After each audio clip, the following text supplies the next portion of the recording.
श्री कृष्ण कहते हैं, जीवन में कठिनाइयां आना स्वाभाविक है। जैसे दिन के बाद रात आती है, वैसे ही सुख और दुख भी जीवन के अभिन्न अंग हैं। जब भी जीवन में संकट आता है, मनुष्य अक्सर विचलित हो जाता है, परंतु जो धैर्य रखता है और सत्य के मार्ग पर चलता है, वही अपने जीवन को सफल बनाता है। अर्जुन को दिए अपने उपदेशों में मैंने यही सिखाया था कि कठिन समय में कर्तव्य पथ से भटकना नहीं चाहिए। श्री कृष्ण कहते हैं, अपने कर्म पर ध्यान दो, फल की चिंता मत करो। तुम्हारा अधिकार केवल कर्म करने में है, लेकिन उसके परिणाम की चिंता करने का कोई अधिकार तुम्हें नहीं है। जब तुम कठिन समय का सामना कर रहे हो, तब यह सोचने में समय न गवाओ कि परिणाम क्या होगा। अपने कर्तव्यों पर ध्यान केंद्रित करो और निस्वार्थ भाव से कर्म करते रहो। मैं अर्जुन से कहता हूँ, कर्मण्येवाधिकारस्ते मा फलेषु कदाचन। इसका अर्थ है कि तुम अपने कर्म के प्रति निष्ठावान रहो और जो भी हो रहा है उसे भगवान की योजना समझो।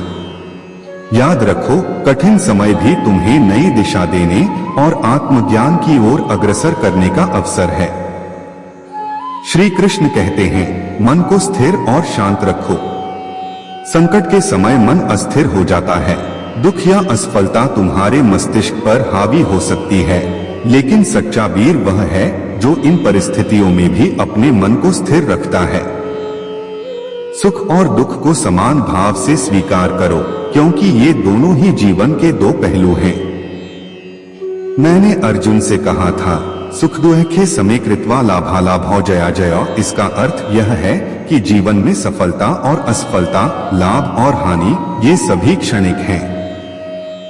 इन पर ध्यान न देकर अपने मार्ग पर अडिग रहो। कठिनाइयों को स्वीकार करो, क्योंकि वे भी तुम्हारी प्रगति का हिस्सा हैं। श्री कृष्ण कहते हैं, आत्मविश्वास और धैर्य बनाए रखो। तुम्हारे भीतर असीम शक्तियां हैं। आत्मा अविनाशी है। यह जान लो कि यह संकट स्थायी नहीं है और यह भी बीत जाएगा। आत्मविश्वास के साथ अपने भीतर की शक्ति को पहचानो। मैंने अर्जुन से कहा था, उद्धरेदात्मनात्मान नात्मानमवसाद्येत। इसका अर्थ है कि तुम खुद ही अपने उद्धार का माध्यम हो। अपने आत्मबल को कम न होने दो। धैर्य रखो, क्योंकि समय बदलता है और कठिन समय के बाद सुखद समय अवश्य आता है। श्री कृष्ण कहते हैं, परिवर्तन को स्वीकार करो। जीवन में परिवर्तन ही स्थायी है। कोई भी परिस्थिति स्थायी नहीं रहती।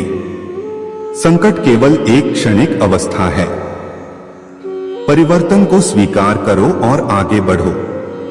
जैसे मैंने अर्जुन से कहा था, विनाशं यस्य न कश्चित् कर्तुमर्हति। आत्मा अविनाशी है और जीवन निरंतर परिवर्तनशील है।